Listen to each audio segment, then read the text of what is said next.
Tales from the Slide Deck.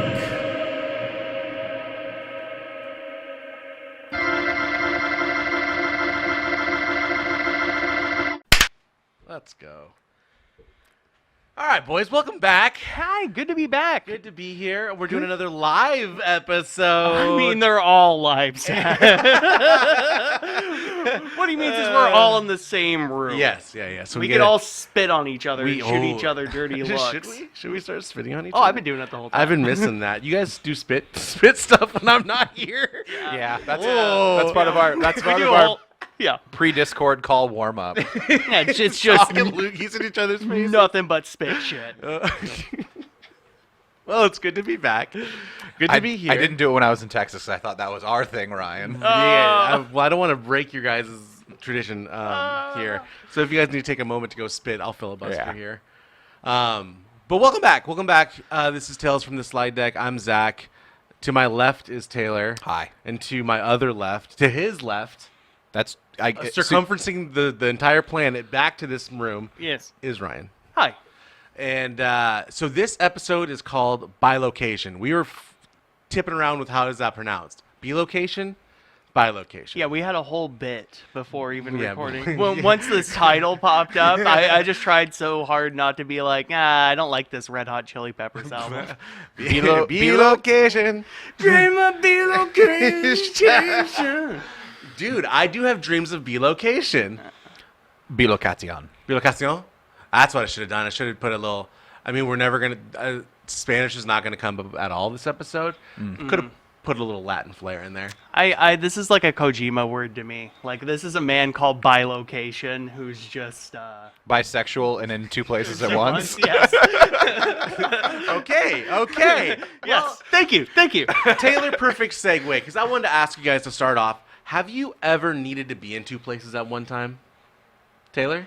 I mean, yeah. Yeah, no, that's a common... What's the closest you've ever been to being in two places at the same exact moment? Oh, I've while working a day job, I have walked like a partner through physically like something. So they needed to fix something that I knew how to fix, but I couldn't be there. So I had to be on the phone and be like, "You are my hands." And my eyes. And my eyes. I'm the mind. I am that little voice in the back of your head that says it's okay. That's the one you turn to stop the water from Look for the blue. Yeah. The red cable. The red cable. Cut the red cable. Gotcha. Taylor, any experiences you can relate to? I mean, as a kid, my mom took me up to that park right by the across the Canadian border, and so you can kind of walk over and stand 1 foot in America, 1 foot in Canada. So being in two countries at the same time, really, really interesting. I had something before I got here, but it's not going to matter because really, bilocation is the phenomenon of being in two places at one time. And as three podcasters in a trench coat trying to be philosophical here. Okay. We could say that's not possible, right? Well, I assume there's caveats. Quantum physics would space and time dictate no, right? Everything. One of the limitations of being a human in a physical form is. But it can only be present in one space in one moment at one time, right? Professor, Yes? you are also a collection of atoms, so you are in places infinite. You are in infinite places at infinite times, even though your body is just in a stationary place on this planet. Okay, A-. We'll take it. We'll take it. I'll call it my brother if we want an A+. So bilocation is the phenomenon of being in two places at once. And it begins rooted, not to say that all of us here believe this, but it is rooted in the idea of God being everywhere at one point, right? Omnipresence, right? Okay. And so that's where we're going to start is, we're not on my computer. We're on your computer. Yeah, I mean, keep clicking buttons and it'll do something. We're going to start with St. Maria Faustina Kowalska and St. Padre Pio, okay? These are two Catholic saints, and these are actually modern saints. Faustina Kowalska was around during World War I in Poland. She lived in the 20th I knew that. century. I could tell from I could tell from the last The name. cross. Was it the hood? the Polish Well, part. no, it was the name. I was trying to think of like the screen door on her submarine, or Or parking her bike in a graveyard. 'cause Yeah. they're buried upside down. So she was is it canonized when you become a saint? You know, I believe. So. yeah. So she was canonized No, by. I'm not Catholic. Oh, no, I'm not. I Catholic never, I either. never grew up with the church, just to put things out. So I grew up with rock and roll church. I think it could be lionized. Okay. Well, either way, yeah. she drank the ionized water. She's dead. She was ionized by John Paul II, making her the first saint of the millennium. Oh, she was sanctified or whatever, canonized, radicalized. Is that what you said? Never mind. In 2000, but she was alive during the 30s, Okay. in 40s. It takes a while after your Yeah. death, usually. And her diary has become a part of the Catholic Church, where she writes of certain situations that, quote, "Suddenly I found myself in a strange cottage when an elderly man was dying amidst great torments. When I began to pray, the soul became calm, filled with trust, rested in the Lord. At the same time, I found myself again in my room. How this happens, I don't know." Straight from her diary. And then you have Saint Padre Pio, an Italian man. Sean Connery. Sean Connery, yes. Sad Sean Connery. Sean Connery, who you just admitted to that you watched something weird on the internet. Smiling through the pain. Smiling through the pain, indeed. He, an Italian priest, whatever padre is, to the Catholic Church. It's Giving father. so much respect to the Catholic Church right now. He wasn't a San Diego Padre. He was not. No. No. Actually, no. He was not. He It was wasn't. not It wasn't Mr. Juan Padre. Pio, It wasn't Tony Gwynn. third baseman for the Padres in '76. It was not. He had a mean screwball, He though. did have a Padre mean Pio. screwball. He was the angel in the outfield, though. Oh. Portrayed by Christopher Lloyd. Yep. Wow. He was given the gift of bilocation by God during World War II. His claim to bilocation was from, I believe it was an American bomber sent to bomb the territory, the area that he was in. And as he was coming over these hills, he saw somebody in his plane with him, this pilot, right? And days later, he had landed the plane. He had a change of heart because he saw this figure dressed in the what we're looking at here, the brown He fought? Obi-Wan Kenobi. Well, like he fought in the Italian. He was not. He was a priest, but a American fighter saw him as he's flying a plane. He was somehow this gentleman was portrayed in front of his eyes as he's about. I'm gonna looks nuke over- that building down there. He looks over his. Oh my God, that's gonna be Sean Connery in 70 years, and he looks like I just told him I'm gonna be an art major. No, you're not going to be an art major. You're gonna go into accounting. So the go ahead, Taylor. So he changed an American fighter pilot's heart towards fascism? He felt guilty, so he did not end up bombing the area. And later, as he landed, he saw the figure in front of him as a real divine person, a flesh and blood human person. As Okay. he had still felt inside of him when he saw this figure appear in his plane, he felt that was a real person. That's what, scared him straight into changing his duties. That is what gave Padre Pio his sainthood and his idea, his representation of being a bilocator. Okay. And we're all not trying to like poo-poo. We all have our yucks, and we're not trying to poo-poo. I stand on some sort of soapbox on religion, but you're telling me that a pilot in a very stressful situation, knowing that they have to bomb probably like civilian areas that include like residences, maybe a church or two, maybe this pilot's religious. Mussolini's probably not where he's bombing. So that was each one of their three miracles. Of their three miracles was being in two places was at one point. bilocation. Yeah. Okay. And so all of this information I'm giving to you guys of the Catholic Church and these two saints comes from the divinemercy.org, okay? And Of course. Okay. that I wanted to bring it to a very spiritual spot first Okay. to start. Cuz boys, we're not going to stick with the church here, but I wanted to give you this first glimpse into the idea that God is so powerful, and if you are so committed to the Lord, anything is possible through Christ. even being in two places at one point. And of course, we can look at this lady, St. Maria Faustina Kowalska, even from the Divine Mercy, says she was a very poorly educated woman. She had only 3 years of proper education, but was a nun her entire life. She was the smartest woman in Poland. I'm sorry. I could not resist. I was winding up that dunk. And 3 whole years? yes, they specific. I would not make that number up. They specifically said 3 years of proper education. Wow, that seems like quite the diss to just throw in there. And Father Pio, I mean, his one of his 3 miracles was just by the word of an American that was about to bomb a city in Italy. So take it for what it is.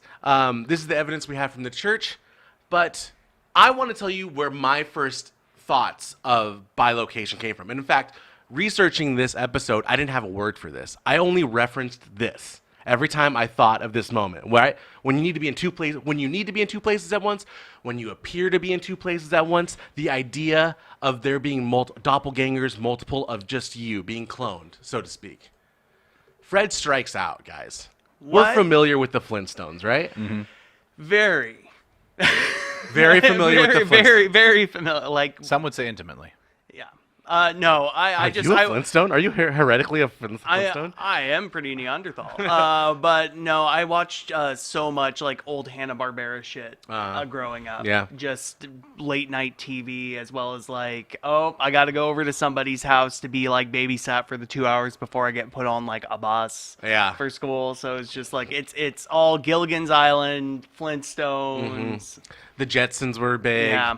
Yeah. This episode specifically it's the only one I remember vividly from watching it late night on Cartoon Network after my parents went to sleep. I didn't know. Take us through the episode. Oh yes, this episode. So I mean, I'm sorry, I didn't mean to cut you off. No, exactly. That's where we're I getting didn't. to. Oh, okay. I didn't know if.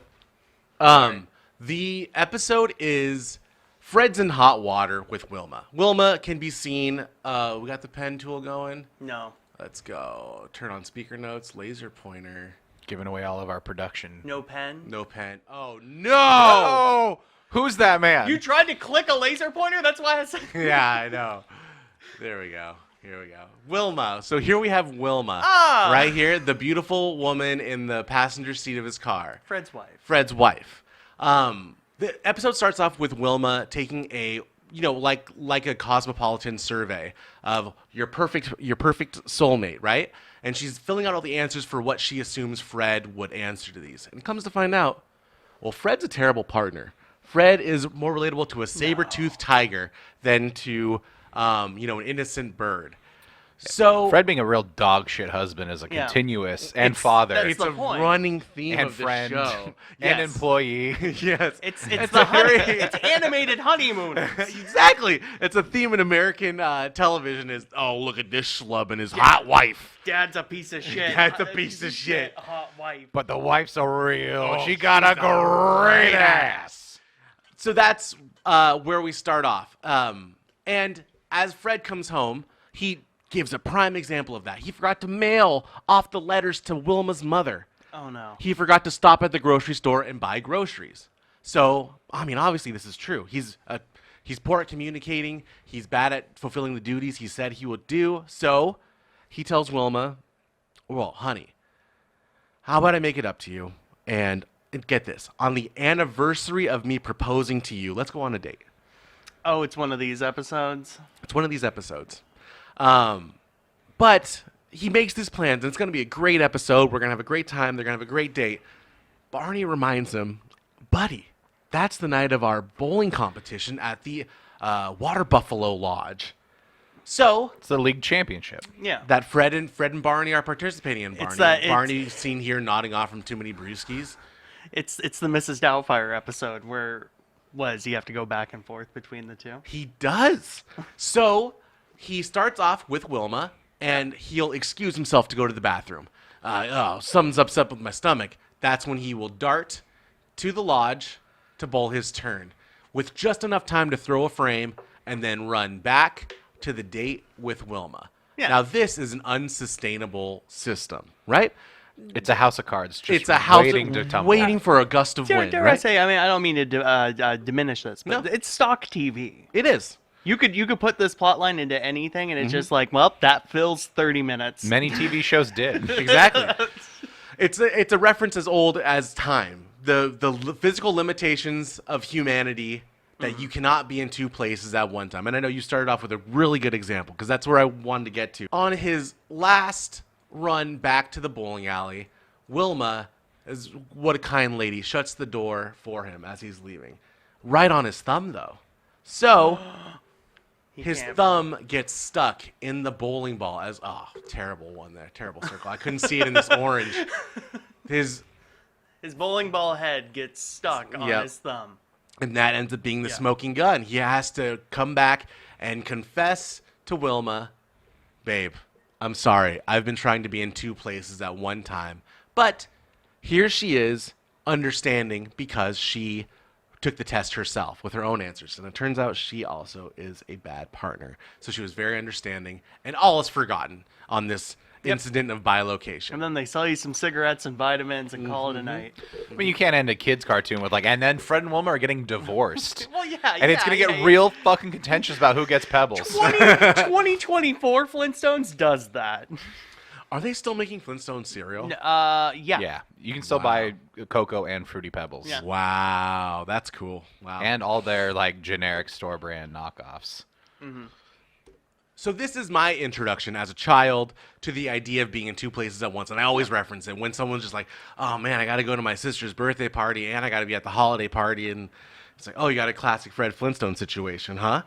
Fucking Right over everyone's head. You Of know, course. It's terrible. I need to retire it, but, I can't. Leopard can't change its stripes, whatever.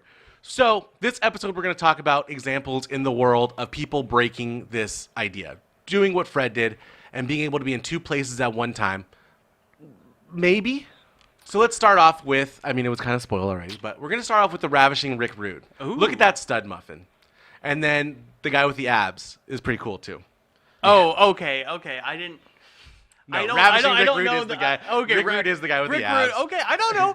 But both That- gentlemen are stunning that looking. sequin coat, ravishing Rick Rude. Yeah, he could be a bit of a jerk. fuck. Who is the guy in the red sequin coat? I don't know. Take Is a that stab. Bobby the Brain Heenan? Yeah, it's Bobby. Okay. Okay. It's Bobby. Bobby, may they both rest in peace. Wrestling's a rough business on your yeah. life expectancy. Yeah, they end up not living too long, but they live a lavish lifestyle while they do. The candle that burns twice as bright. So, 27 years ago, in November, Rick Rude made history. Let's start with, in 1994, he took like a bad pile driver from Sting and was in an injury. He was out of wrestling for 3 years. And even when he came back, it was the allure, the tease of being back, right? Because he was still a very fit man, but he couldn't wrestle. He was never going to be able to play back in the ring again. So he was a part of the wrestling industry that gives off this fake illusion of everyone's ready to fight. Everyone's a part of the performance. He was only around the performance. When he came back, he was never going to be in the ring to fight, although they would always push that he was the enforcer. He was the last stand. Oh, don't get him started. Don't get me Oh involved. my, okay? don't get me back into the ring because I can't. He's a final boss. Exactly. Yeah. So when he came back, it was in 1997 where he joined the WWF and the faction D-Generation X, which is made famous by these two boys over here, Triple These H. two- Oh, see, it takes me a second to recognize him when he's this young. Yeah. Paul Levesque, he's still got his like Connecticut blue blood outfit Before he starts on. looking like porn parody Breaking Bad. Yeah. Okay. So you got Ravishing Rick Rude, and I was thinking about this earlier. China, may she rest in peace. You have Sam Rockwell, and then you have Jacob Smiley. Yeah. Right? Yeah. Can we say it? The Jacob Smiley reference is only for like 5 people. was saying- but listener, be assured those 5 people are like, yeah, I see it. A reference everyone will get. A guy we went to high school with. Hey, but it is crazy, yeah, that these two folk here have passed on, and I didn't really Oh, realize that part. is that Rick Rude on the left? That's Rick Rude on the left with a Oh, full beard. okay, This is okay. him shaved. He still tried to rock the mustache look for a bit. And then, Which it does come up. So in 1997, he comes back to the WWF to be the enforcer. He was the insurance policy for the D-Generation X. He'd hold a little briefcase. He'd be the guy that comes into the ring and announces like, "You aren't ready for the toughest man in the world." And then he's a hype man. He's like a hype man, like a Paul Heyman. He's sort a of manager. Yeah. Okay. That's the general title of him. But still being a fit man, he would come into the ring with the threat of like, I'm gonna mess somebody up, but never engaging in conflict. Always a tease, right? What was in the briefcase? Secrets. Well, obviously, but what were the secrets? What's in the suitcase? Did they just not reveal what was in the case? Oh, I don't know. I did not pay too much attention. This was I was It was going to be a letdown regardless. Yeah, of course. That's typical with like a what's in the box situation in the WWE is like they're gonna let you down at the end of the line, guys. So Rick, WWE literally did that. they did, yeah. There was so have you heard about this? There's a really have you heard about this? No. Monica Lewinsky. You hear about this? There's this guy, real tall, like bearded, bald guy, scary looking, dressed like he was a swamp monster to a degree, Oh, no. and he would come out with like a something in a cage with a drape over it. You remember this? I think we've seen a clip of the. I think we've Yeah. seen some sort of compilation or something. Yeah, it was Eric Rowan, I think is his name. Yeah, he now goes by Eric Redbeard. Yes. Even in WWE now. Like, they brought him back under his indie But name. he was a mysterious swamp man, and he had a mysterious box. Him and- not so mysterious. What's in the box was very mysterious. What's in the box is his character. Exactly. Everything else is just more. Everybody icing wants on to the know. cake. We keep bringing you back week after week, buddy, because we want to know what's in the fucking box. For over a year. Yeah, a long time. Yeah. And So then you they can were check it like, out. they had to do it. It was I think it was a COVID reveal. They're like, we gotta have some payoffs here, guys. And like, oh, it's just a big spider. It was a very, very shitty looking big spider. Like, clearly someone ran to Target. Yep. And bought like a moving. An unmoving. Yes. No, it moved Somebody, a little. so somebody's behind the box, like wiggling it There's just a little person bit. with a black turtleneck. Like just, they didn't have the decency to even get like a puppet. No, but it like vibrated a little and its legs kind of moved. So it was. This is wrestling mix- in a nutshell. You mix it's a that big with like mistake. shaking the thing really fast. Nobody can tell if it's real or not. I love the world of wrestling, but that is wrestling in a nutshell. It's a big what's in the box, and when you finally get it, it's somebody. Well, it's a squash match, and they're out for 2 Yep. minutes. Yeah, Like, exactly. And speaking of squashes, A squash. the next week, I believe a pissed off Bobby Lashley destroyed the cage, Yeah. cage with the cover over it that he was like Yeah. walking around with. So like that was a gimmick, weird like time. it was like they spent a year of like, what's in the cage, and then you real shitty spider, and then and then you followed that up with and then you know this like guy's the gonna next go week, bananas on top of it too. and then you know, oh, that poor spider got murdered. I like how you've been coloring in his beard. Oh yeah. We got to make a connect too. Right there. So 1997. Taylor, you fancy yourself a bit of a buff. Yeah. Something happened in 1997, right around. There was a main event at Survivor Series that went askew. It was involving Sam Rockwell here. Is that Bret Hart? Brett. No, it's not Brett. He's involved. Yes. That's the other guy. This is HBK. This is the Heartbreak Kid, Shawn Michaels. Oh, Shawn Michaels. This is Shawn Michaels, and he But I was think his going- real name, I think they did Daniel Bryan him. I think it's like Michael Shawn is his name. Oh, really? Yeah. Or Jonathan something. I don't remember. So HBK was going up against the Hitman, Brett, for the title that he has in his hand right there. The old Winged Eagle belt that just made a comeback. Yeah, Winged Eagle's back. Is Hot that news. the championship? belt? That's the belt. big one. The one that Which one? The one he's holding, or The the one he's holding, yeah. Okay. I think the one that China's holding is the European Championship. Yeah. Which was groundbreaking at the time because that was a men's title. Mm-hmm. But she did so many steroids. They were like, fuck it, let's throw her up against the men and have her win like the lowest ranking individual title. Yeah. Fun. I mean, wrestling is all about gimmicks. It's all about the gimmick.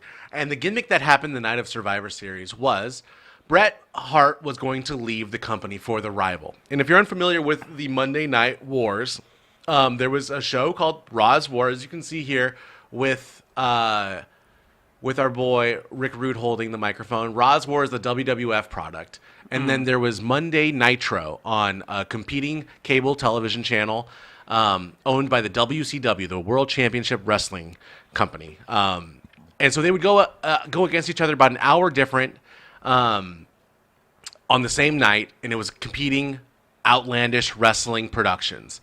So Bret Hart was given a contract by his contract with WWF was running out, so he signed with the competitor.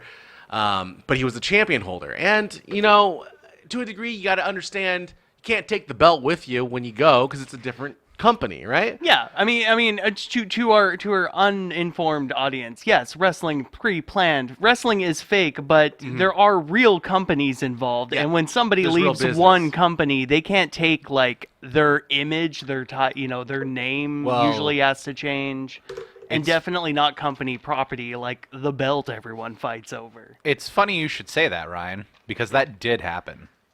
About a year or two before this, WWF and Vince McMahon, being, the real women's rights advocate that he is, completely forgot that his women's champion had left the WWF to go to WCW. Oh. And she just, when you're the champion, you physically have to carry the belt around with you. You have to take it everywhere you go. Yeah, it's part of the job of It's not just it's not just backstage and then you grab it when you get to work, because you have to go to autograph signings. You got to go to the opening of car washes. You got to go to the opening of a Sears. On top of the actual prestige that it brings, because you've made it in your career as a sports entertainer too. And so their champion left. I believe it was Eludra Flame. That one I don't know. Is this a moment where everyone goes, the fucking minimum wage workman comes back from the storage room to Vince's office and just we can't. The title's missing! We can't find it, boss. No, even worse. She shows up on WCW as her gimmick before she was in the WWF, Medusa, and takes the women's title and throws it in the trash. Oh, that's right. Yeah. On live TV. And so this was the deep-seated anxiety within Vince McMahon, knowing that Bret Hart was leaving the company, and Who's a superstar at the time? Yeah. the one of the biggest stars in the world, and the grains of sand are very minuscule at the top of the hourglass. So you only have so much time to get this belt off this guy in storyline. Mm-hmm. And it came down to his last match with the company, the main event at Survivor Series, which turned into quite the flop where they did that personifying the business right in the ring, where they rushed a 3 count that was very, very fake. Couldn't sell it for shit. Couldn't sell that this person was pinned legitimately for all cameras in the world to see. And so it was deemed the Montreal screw job. And if I could, actually, Zach, I'm really sorry, but I do not want to have to deal with the internet wrestling community. Heartbreak Kid over there, Sam Rockwell, put Bret Hart in the sharpshooter. Oh, that's what it was. Yeah. His signature submission That move. is a hard actually, but it is. And he, quote unquote, Bret Hart tapped out to his own signature move, which is incredibly disrespectful in the world of wrestling. That was the salt on the wound. Yeah. In his home country of Canada as well. That's right. In Montreal, Even though he's from Calgary, he's an Alberta boy. Yeah, the Montreal screw job could if we were to focus on that, we could talk for 7 hours. Probably. Even somebody like me who's surface level wrestling and all this, I find it's such a fascinating moment where it's I don't know, it quote unquote it became so much more than just two dudes play fighting for an audience of fans. It became oh god, this is company warfare. It is, yeah. It really this is corporate warfare that we're watching through this silly guise of oiled up men fighting. It's the best thing about wrestling is the behind the scenes business. Yeah, because then when you see the circus, when you see what the circus produces, but you get to hear about all the bullshit the circus has to go through, it's wonderful. It makes the circus so much better. Yes. Right? Well, and also too, there have been a couple quote unquote scandals. Oh yeah. At this point in time, because a big part of why the Montreal screw job is such a omnipresent to talk about the theme of this episode, piece of wrestling lore is also, too, this is, at this point in the time in the late 90s, this is the advent of home internet. And so people are on the wrestling forums. And like just before the Montreal Screwjob, there was also another incident called the Curtain Call, where the two gentlemen on the right, Sam Rockwell and Jacob Smiley, were with their good friends who were leaving for WCW.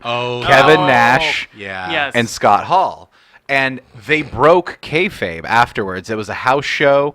It wasn't meant to be it wasn't like something televised. that people were supposed to know about. It was just like if you were there that night in Madison Square Garden, you saw these good guys face these bad guys, and then, you know... I mean, we assume, I have to assume anybody who listens to any of these episodes knows nothing about wrestling. Right. Because me knowing nothing about wrestling, I just always on the outside looking at like, I don't want to deal with any of that. But this shit's interesting where it's like, okay, dear listener, kayfabe, if you are Bret the Hitman Hart, or you are a Triple H and you are deemed a good guy or a bad guy in wrestling, that's your persona, and you don't break that. Yeah. You don't break... It's your character, and you gotta don't always break be that. character in front of the camera no matter what, but you do not, do your best not to break character when you're out and about with your autograph signings or this or that.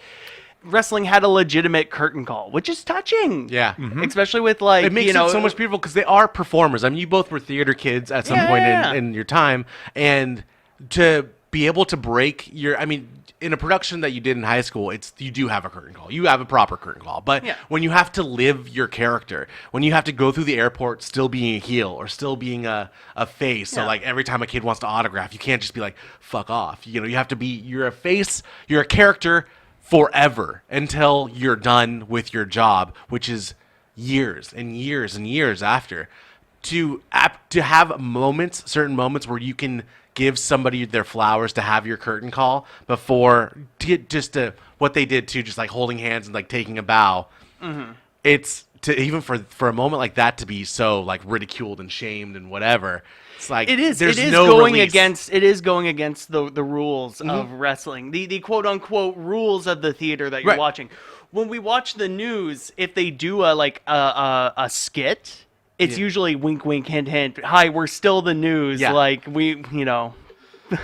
We're teaching you about stranger danger. Yeah, we're teaching you about stranger danger, but we're going to set it up like the news. It's not like the news suddenly breaks into like Michael Bay CGI explosion footage of something. Right. You aren't breaking the rules of the media you're in, the quote unquote rules. And so when the good guys at that time, Shawn Michaels and Triple baby H, faces. they embraced the bad guys who were leaving the company, and there were plenty of people that were in that house that night who knew, because once again, like the forums, the advent of home internet had let people know, like, like people kind of knew, like Scott Hall and Kevin Nash are going to WCW. Maybe not the whole general populace, like at this time. Because even then, I think it was like people that know, but then you still have people packing the house that are just like eating every bit of shit that's being sold to them. Like, you what? Like, but I feel people like shocked at like the heels hanging out with the faces. It's people that didn't understand the theater of it. I guess there's still a lot of people that don't understand the theater of it and what that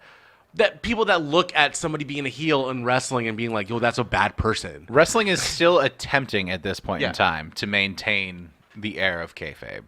They haven't let it go yet. But so there was the curtain call. And so Vince McMahon, the Satan on our left, as he always says, perception is reality. And he's a very paranoid fucking egomaniac demon. And so he's already seen one of the belts go to another company and be thrown in the trash in an ultimate sign of disrespect. And he knows that the internet will leak on shit. Yes. Yeah, he knows that literally his kayfabe is up. And so shit like this keeps happening. The really tuned in wrestling community already know, like, Bret Hart's leaving. Yeah. His contract's up. Yeah. It's the era too. Like, the internet also brought up about, and like, this is a period of time you started learning what like baseball players' salaries were, and like football player salaries. That wasn't a thing prior to like the late 90s. It was all speculation, or if you happen to, Well, and also the salaries like back in the 70s and 80s weren't all that crazy. Like, you know, if you were an NFL player, like even if you were a well-regarded NFL player, you're still making like what a well-paid plumber makes every year in terms of salary. But in the 90s, like player salaries and like athlete salaries start becoming like you are no longer in like the upper echelon of the working class. Yeah. Like a doctor or a lawyer, like you are making 1% like a capitalist elite money at that point in time. And one thing that should be said about like the curtain call and situations like that, which has nothing to do with the episode that you're trying to present. So but again, it's a fun bird walk, and we can talk about forever. But it's not just the growth of information. It's also like, you know, we also need to talk that wrestling. We're dealing with people here. Kayfabe is going to get broken eventually because we're dealing with people. It's it's just sort of and you get punished by your workplace, or you go like, hopefully nobody saw that. Right. But it's the kind of thing where I'm surprised if there was like there had to be some public outrage, but just like, hey, you watched a really good fight between like 4 people that are considered in the upper echelon of what you're watching. They're the quote unquote stars, whether you love them or hate them, and. If you don't know it's 2 of their like final night wrestling with their friends, like even then, like people taking a bow, I could see how it would feel off. Is what I'm saying. I'm trying to be like, put myself in somebody's in a spectrum of the fandom that I'm not, but like at the same time, like nobody had any big curtain calls. No, I mean unless it was your retirement. No, and breaking kayfabe was like career ruining at that point in time. Like Wrestling Hall of Fame stuff, like you have to stay. I guess you're in character at the Wrestling Hall of Fame. Okay. They had just started doing like Hall of Fame introductions. Yeah. Around this point in time, it wasn't really much of a thing. So it was 1997, and Ryan, with your point here of like this is still a business. What happened with the Montreal Screwjob had a lot of people in the WWF upset with the company that they work for. I mean, they're all 1099s, I believe, independent contractors. So if they don't actually work for these companies, but they do business with these companies as talent. Mick Foley didn't go to work the next day. Mick Foley was one of them, but a lot of people stayed with the company, but one man did not. And that would be Rick Rude here. Oh. Rick Rude was so upset with how El Diablo himself, Vincent Kennedy McMahon, treated Bret Hart and the institution of wrestling that he quit. And the very next day, he was on WCW Monday Night Nitro. He was offered a contract from WCW right after SummerSlam because they were poaching talents at that time, and Rick was very interested in it. So the moment that he made it official with Vince that he would be leaving the company, Eric Bischoff signed him right immediately to a contract, had him fly out to, I believe, Panama City, Florida. This is like a bash at the beach. It's an outdoor venue, and he comes out, shaved face. It was about a week after the Montreal Screwjob, and he comes out to be with it NWO. He just went from one bad guy faction to the other bad guy faction on the other television channel, and he comes in there and he just starts bad mouthing the WWF by name. And this is really interesting because you don't really do that. We've talked about Brett going to another company, people changing their names when they go to another company in wrestling because they have like. If they own the trademark, isn't there like some legality of that. libel thing if you're like actively like trashing another company by name? There's got to be some legalese of that. Something. I'm no lawyer, but less of a lawyer than I am a wrestling fan. I mean, we're no. Bret Hart after the screw job spat in Vince McMahon's face. Yeah. So I think the bridge was fucking burnt there. Signed in the air to the crowd and the cameras, which were still amazingly hot on. Yeah. He put WCW in the air. So Rick comes out saying that Shawn Michaels never beat Bret Hart. and that he was screwed. He did not coin it completely by saying it was the Montreal screw job, but he said that Bret Hart was screwed immensely by Vince McMahon by name, calling him out by name. In a world of fantasy, this man's spitting truths. Exactly. Actual truths. Exactly. So this is not uncommon, as we've already said. Bret Hart has already jumped ship to the other company. He punched El Diablo in the face on his way out. That female talent moves to the other company. This was not uncommon for somebody just to drop out of one company to move to the other one. But what was uncommon was he appears on WCW Monday Night Nitro, and then 1 hour later, he is on Raw is War with a full beard. Oh my God. He was in two places at one point. Oh no, this is so good. So how does this happen, right? How does a man grow facial hair over the course of an hour and traverse the country into another city? I mean, I know, but Taylor does know. I've been spoiled. Because it's I'm going to get you, though. I'm going to get you in this episode, though. Oh, I'm sure you will.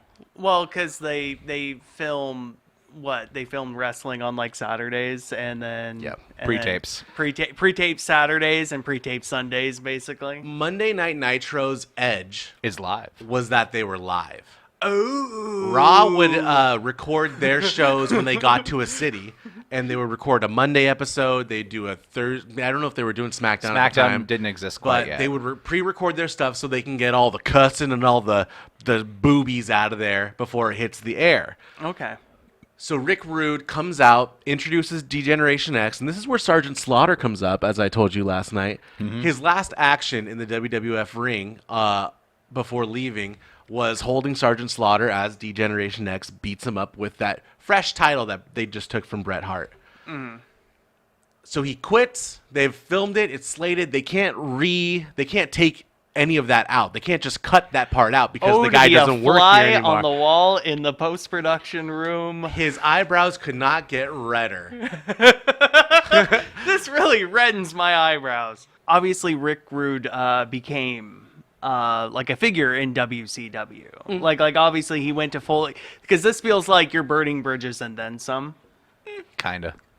Yeah, he did plan to come back into the ring. I think he died about a year later after this. Oh my God. He didn't last much longer. He was preparing to come back into the ring to wrestle. In fact, that is my next slide, because not only did he appear on 2 Monday night shows at the same time, as we can decipher, one was pre-taped, so he was not legitimately in 2 cities at one time. He was also in ECW the Saturday before the Monday. He was on 2 shows. An incredible run, a historic run from one man to be in 3 different productions. What was the ECW one? 48-hour Ultimate period. Jeopardy. Yeah.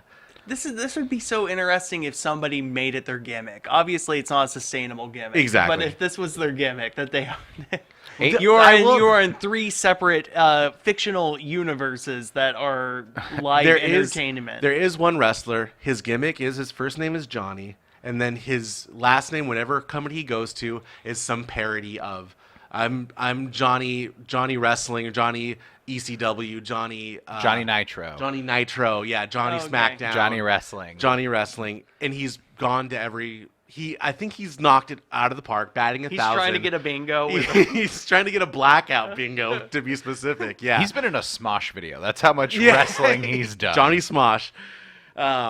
So Rick Rude defied time and space to our tiny little satellite television brains by being in 2, because I mean this was the era too when commercial break on one, you're flipping to the other one. Yeah. You're remembering what the station number is because you wanted to watch what's happening on the Monday Night Wars. There's a more than 0% chance that you were flipping through channels and it's just you're flipping through Rick Rude. Just Rick, yes, you're Rick Ruding yourself. Rick Rude saying, I don't know, I don't know his character, but saying like maybe okay things about the WWF, and then you flip back and he's just spouting shit about the company he just left. Yeah.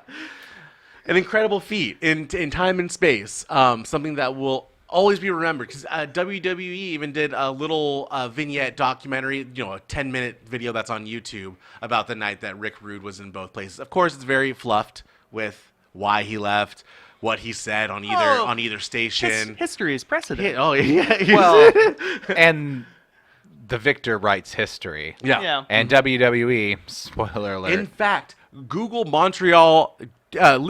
Anybody within the sound of my voice, Google the Montreal screw job. The first result is going to be the incident in Montreal on the WWE website.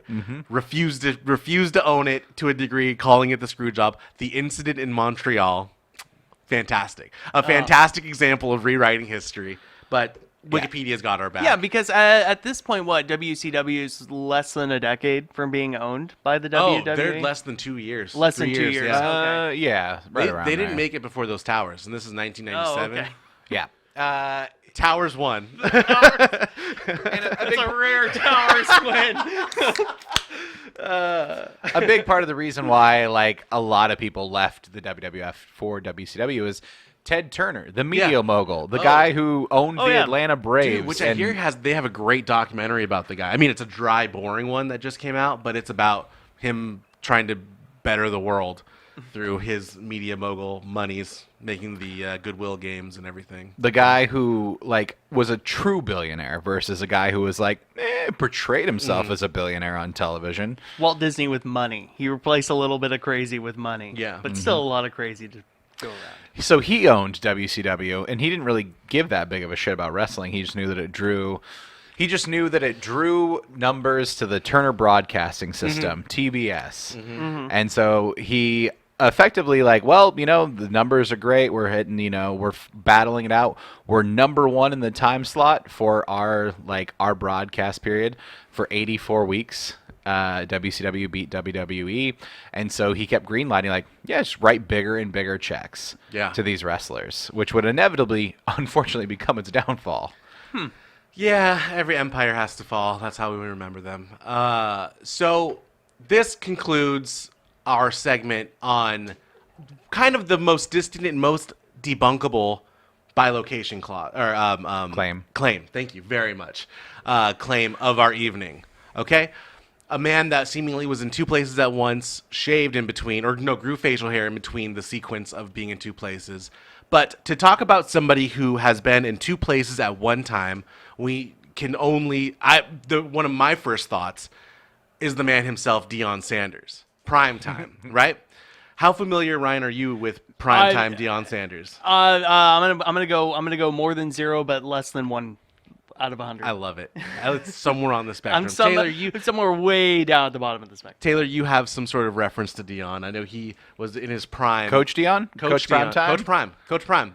What era is this? We're going to get into I feel like this. I've heard the name Deion Sanders. Deion Sanders is one of the most prolific athletes in sports. He's one of the he is the athlete. When you think about somebody that can do a lot of things physically, not just do one sport very well, this guy is able to do a lot of things. Okay, so Deion Sanders, he's known as the football player. He played 14 seasons in the NFL. Okay. He played for Atlanta. He won a Super Bowl in 1994 with the San Francisco Giants. Went to the Dallas Cowboys and won a Super Bowl with them the very next year. You're talking about the 49ers? What did I say? So you said Super Bowl with the Giants. 49ers. Yeah, sorry. San Francisco. Yep. 49ers. And then he went to Dallas, won with them. What and position? What did he play? He played kick returner and sometimes a cornerback. And cornerback predominantly. Yeah. Kick returner as well. He also sometimes played wide receiver. I specifically remember that, but I looked up his pro football stats. He has 4 receptions. Yeah, I mean, I said sometimes. He would line up, but I mean, they're not throwing the ball Prime's way. Sometimes it's a very generous word. Yeah. It occurred and sometimes is right where that lays. I mean, I'm not going to say that Russell Wilson was a wide receiver, except, even though he caught a touchdown pass once. Right. But Deion Sanders also played baseball professionally for 9 seasons. He played for the Yankees, the Braves, the Reds, and the Giants. This time, the Giants. There you go. Okay. Right, San Francisco team. Drafted by the New York Yankees, he was using his time in baseball as leverage for his contract with the Falcons because he was drafted by the Yankees in 1985. Oh, he was drafted by the Kansas City Royals in 1985 as a freshman at FSU, but he wanted to see how his football career would go. And boy, he's a man. He's a man of two worlds. He's a man of two worlds. Yeah, he's getting these baseball opportunities, but he really wants to play football. Exactly. Not the first player to do this either. No. Hold tight. Hold. I know where your brain is at. 1983 draft. Zip it. Okay.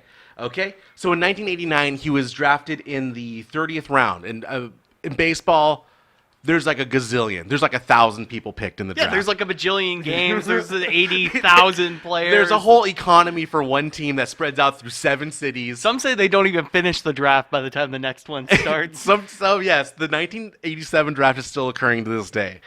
So he was drafted by the New York Yankees, but he really wanted to play football, and he was drafted by the Atlanta Falcons the same year. So he used the baseball as leverage. So he went to spring training.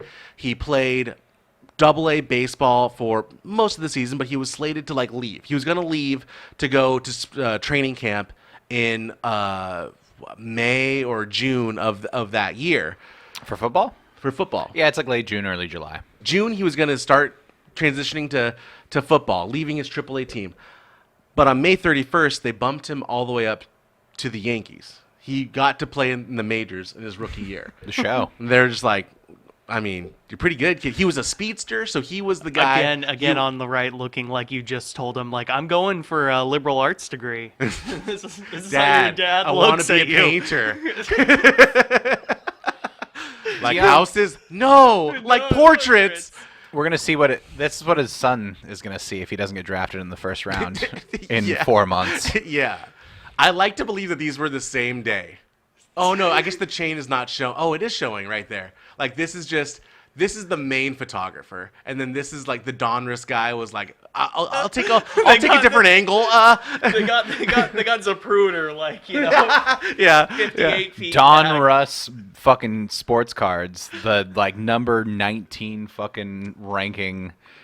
They're not tops. Yeah, exactly. They're not upper deck. Donruss Was he a owned the 90s, man. Was he I'll a tell you. prospect, though, when he, you got to be good to make it Yep. into the big show, Mm-hmm. but was he, one of the hot new things? Well, He's an because athlete. Being that he was drafted in the 30th round, it was kind of a gimmick because they weren't stupid. Scouts weren't stupid. They knew that drafting him was only going to lock in a contract that if he were to ever want to play in baseball, he'd play for you. This happens a lot. Gotcha. It does happen a lot. I mean, Jameis Winston, Tom Brady was drafted by the Montreal Expos. Russell Okay. Wilson was drafted by the Colorado Rockies. Yeah. Okay. So this happens because they just want the rights to you. That sounds gross, but they want the rights to you and your talent. that's the business. Should you want to play the game? Because Yeah. if even you sign that contract or you get drafted by them and you say, but I don't want to play for you, that is at least leverage for them to get somebody else that does want to play for them. They trade you off, sell your contract to somebody else. Mm-hmm. So Dion never really, history shows he played 9 seasons in baseball, so you can't really say he didn't want to play baseball. But how it was written at the time was he was trying to play football. Football was his passion, and football was, what took his heart. But as Taylor said, this is not an uncommon thing especially in the mid '80s, Utilizing a baseball contract. Mm-hmm. Yeah. for somebody to play football and baseball at the same time, and that's of course Bo Jackson. Yeah. Bo Jackson broke a bat over his knee one time. That He was so angry he strong. just snapped it. Struck out, snapped it. Actually, not what I was thinking. Really? Who are Yeah. you thinking of then? 1983.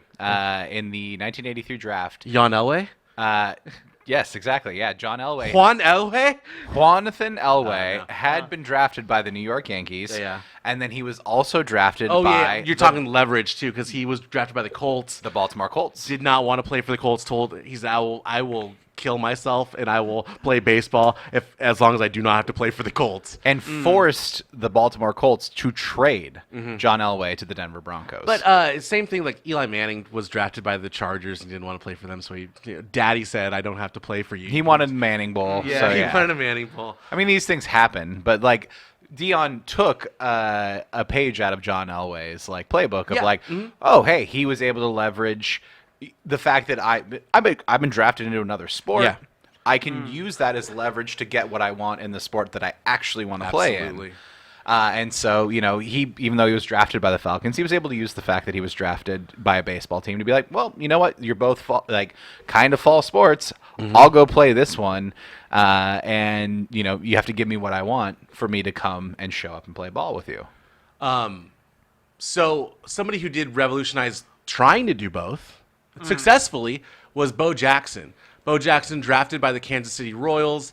And who was his first team that he played for football-wise? Do you remember? Because I know Bo Jackson. Oh, I really only ever know him from the one. Made his nut as a Raider. Yeah, that's the only one I ever know. But he was originally, and this is an interesting fact about Bo Jackson. He was there was a tampering allegation because he was an NCAA collegiate athlete. The Tampa Bay Bucks scouted him to a degree, and they tampered his eligibility for his senior year. So when they ended up drafting him, he said he didn't want to play for them at all, using baseball again as a leverage to not have to play for a team that he didn't want to play for. But he was drafted by the Kansas City Royals in 1986, I believe, as a senior in college. Which that'll happen as well. Like, they'll just draft a guy that is still playing college something or in college. I think it was the Ra- he was strictly a Raider. I remember right. In 2016, the Mariners drafted Ken Griffey's junior son in the 24th round, just based off of vibes, strictly vibes. It's vibes. The fans are gonna like it, even though he was a college football player and wasn't even good enough to make the NFL. Who? Ken Griffey. I thought Ken you were Griffey senior to Jr.? Yeah, I was like, whoa, what the hell? his name's not Ken Griffey III, but what was the other thing I was going to say about Bo? Yeah. Just a bird walk here with Bo Jackson. Yeah. I was shocked to see that Bo Jackson's still alive. And Bo Jackson That is surprising, and kinda. that dude Sanders from the Lions. Wait, Deion? No, not Deion. No. No. Barry. Barry Sanders. That there are players that were just amazing players in the game that are just not a part of the culture anymore in the game. Like They're just in the outside they don't of that show up bubble. they don't go to the games. They're not a part of an organization. They aren't don't putting have on a an suit. analyst job or Yeah, anything like yeah. that. They're just living their life. They're And one of the best of their time, and they're just I'm good. I'm gonna just have a 2-bedroom home in Detroit and just live my life that way. So I'm very sports uninformed. Sure. So when it comes to Deion from the slide before and Bo Jackson, would it be do they just have 2 to 3 year stretches where it's just yep, I'm playing football for these 2 to 3 years? Or is it you start your career in baseball and then work your way to football? Or was there flip-flopping back and forth, same season? it's not same Michael year? Jordan style. It's not Michael Jordan stepping away from the game. Well, to I was play going to make another the game, joke, he was in 3 places at once. Gambling. Gambling, basketball, baseball, baseball. and a cartoon. Yeah, he was in 4 places at once. He was in Toon World. The Jordan verse is huge. No, they would do what we talked about with the WNBA. They would fill their free time in with another sport. Gotcha.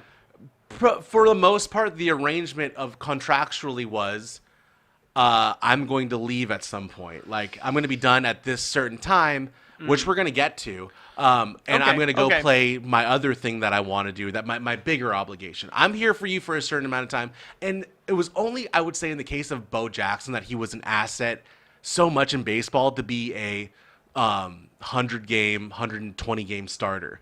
Deion Sanders was, I think he cracked 100 games in one season one time in his career. But still, he was in it for 162 games 9 in years. the season, for all dear listener who is not familiar with baseball. Deion Sanders was more of a bench guy. He was started sometimes, but he was a bench speedster. So if you had a guy that was slow, got on base, you want to put some more juice on the bags. It's late innings. You need the run. You throw him in there, he'll steal a base. He's good for 5 to 6 home runs a season. But the reason somebody like me who knows so little about sports history knows the name Bo Jackson is because he was a star in baseball and then a star in football? He was also mark? a video game cheat code. He was a video game cheat code. What? He was how in Madden, they rank players in a game where they weren't coding games that well. He was just, you played him and it was untackable. He was the Meta Knight at Tecmo Bowl. Yeah. That's even less of a reference to me. But it's just, Meta Knight is a player in Smash Bros. Who is so good. It usually, like, if you're going into competitive tournament play, Meta Knight's not a selectable character because it's such an unfair It's on advantage. the ban list. In Tecmo Bowl for the Nintendo Entertainment System, you could not, like, usually there was like a house rule, like you can't play the Raiders, Right. because they have Bo Jackson, whose stats within the game are so unbelievably good that, like, you can literally run circles around the field while the digital players trip over their dicks trying to catch him. The Raiders are regulated to, like, okay, my little brother's playing the Raiders again. If you're looking for a challenge, Challenge, like yeah. if you're looking to challenge like your 3-year-old brother and you're like a 10-year-old, or if you're playing with your friends, like, no, you can't. Nobody can be the Raiders, Right. He's too good. Because they have Bo Jackson. So Bo's legendary. Bo's a great player, and I only bring him up. Well, I bring him up because he was a dual athlete, and that's a theme of this segment of the episode. But there was also a warm up. We're getting closer to, like, literally being in two places at the same moment throughout this episode. And in Dion's case, we have one instance on September 5th, 1989. Dion's rookie year. He was called up to the majors. It was also his rookie year in the NFL. And on September 5th, they were playing the Kansas City Royals, I believe in Kansas City, where Deion Sanders hits a line drive ball out to Bo Jackson in center field. See, here's the ball right here, dear listener, dear viewer. The ball's right here. Oh, okay. And top It right ain't going frame. over the wall though. It's not going over the wall. It's going into the field, but This right here is Bosef Jackson. And he's about to make one of the most ballsiest leaps out this direction to catch that ball. But just a hair, not far enough. So the ball bounces to the wall, giving young primetime Deion Sanders enough time to circle all of those bags and come home.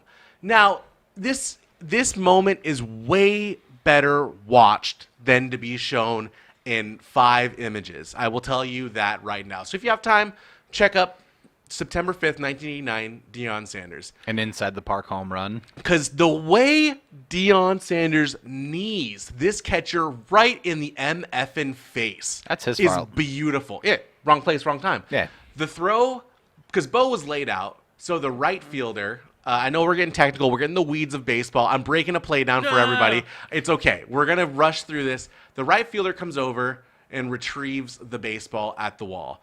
Hucks it way on into the diamond. It's on time. The catcher doesn't catch the ball right there.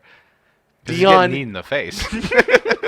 Is that the ball, like what looks to be like Dion's arm is outstretched, but there looks to be like a white mark something like right kind here? of above it? No. Oh, up here? Up here, yeah. No, the ball was definitely right around in this The throw area. was true. The throw was true. The catch was there, but Yes. he was getting a fucking special attack was by a- Dion. He's getting his anime power. Had up. he caught it, it would have been an out because Dion went high. He would have been able to tag him. But he does not catch it. The ball ricochets off the backstop back into, here's an even better shot of just Dion hopping over the catcher to we get see to that plate. Some But- jabroni seconds after getting kneed in the face. But I will tell you, dear listener, Dion misses the bag. So we have a solid 3 seconds of the catcher scrambling to get the ball to tag Dion. Dion trying to hop over his carcass to tag the bag. And in true fashion, he's safe. Deion Sanders has an inside the park home run, his first of his career in the Major League Baseball against Bo Jackson. against Bo Jackson. And that jabroni who got kneed in the face. Exactly. Bodies everywhere in Kansas Nobody City that remembers night. his name, but they do remember the welt. And following Sunday, he would play in his first NFL game where he returns a kickoff for a touchdown against the St. Louis Rams, or maybe it was... No, they were the St. Louis Rams. were St. at this Louis point. Rams. So he was in the same state for both of these Yes, games. yeah, He was yeah. just a quick road trip down the road. Yeah. So that itself is a feat. It's no one else has hit a home run and scored a touchdown in the same week across time. Ooh. But we're close, right? But we're not close enough. We aren't literally in the same place at the same time. We're but just in this. We're just creating feats we're crossing two different Yeah. timelines of sports, meeting them somewhere, but not the same exact time. So we are close, but we're not as close as we can be, especially with Deion Sanders. Mm. Because this is a feat. Scoring a home run and a touchdown within 5 days of each other is incredible. But he actually suited up for a football game and a baseball game on the same day. What in the fuck? 2 different cities. And that was 3 years after that last slide we had. It was on October 11th of 1992 when he was a returner cornerback for the Atlanta Falcons, and he was playing for the Atlanta Braves. And so I'm going to spoil something for everybody because there's no real easy way to say this. The 8:44 p.m. mark here, when he suited up as a Atlanta Brave, he does not end up playing in the game. He's still suited up. He's still in the dugout, but Still in the dugout. He still made it there. He made it there. But the way the journey goes is very interesting. The football season starts in September. The proper football season starts. You have your preseason in the late summer of August. Your training camps are before that. Players are getting conditioned, getting ready for the season.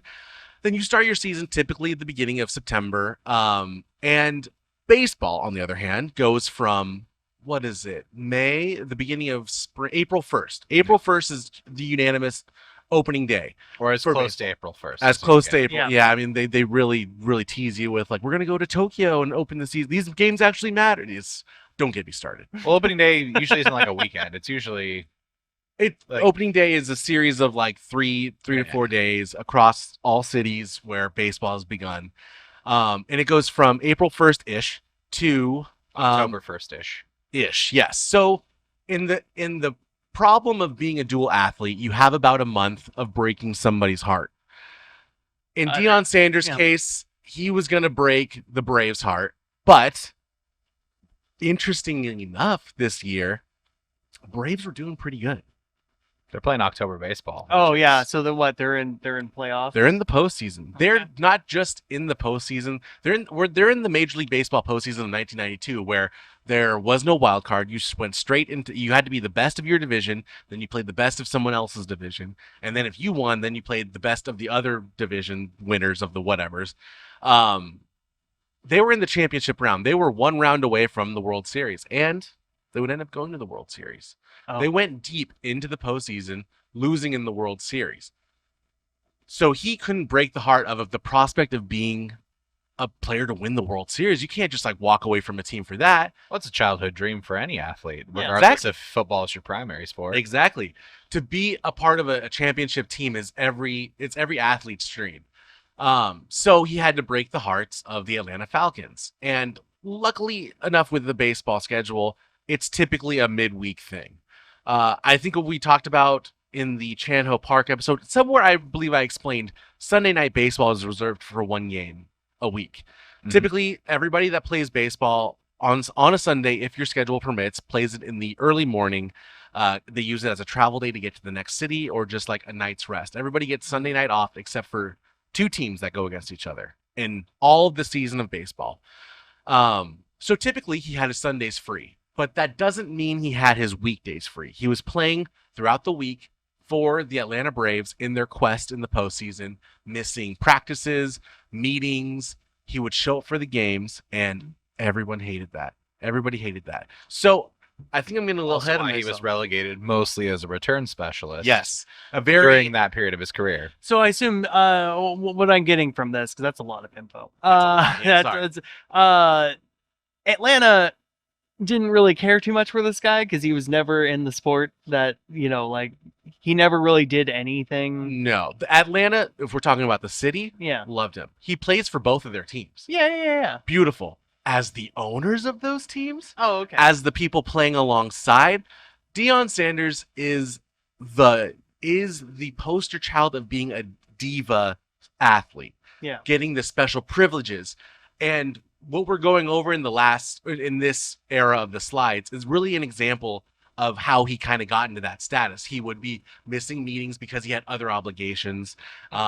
He was very flashy. The opening slide of Deion, he has a Louis Vuitton bag and he's getting out of a helicopter. He's very flashy, very attention seeking. He's wearing chains and he's bringing in the era of chains here. He's wearing his football and his baseball numbers on chains in a baseball jersey. This guy was very special. And when you're being outshined by a guy that has two medium jobs on your team, football wise, Yeah.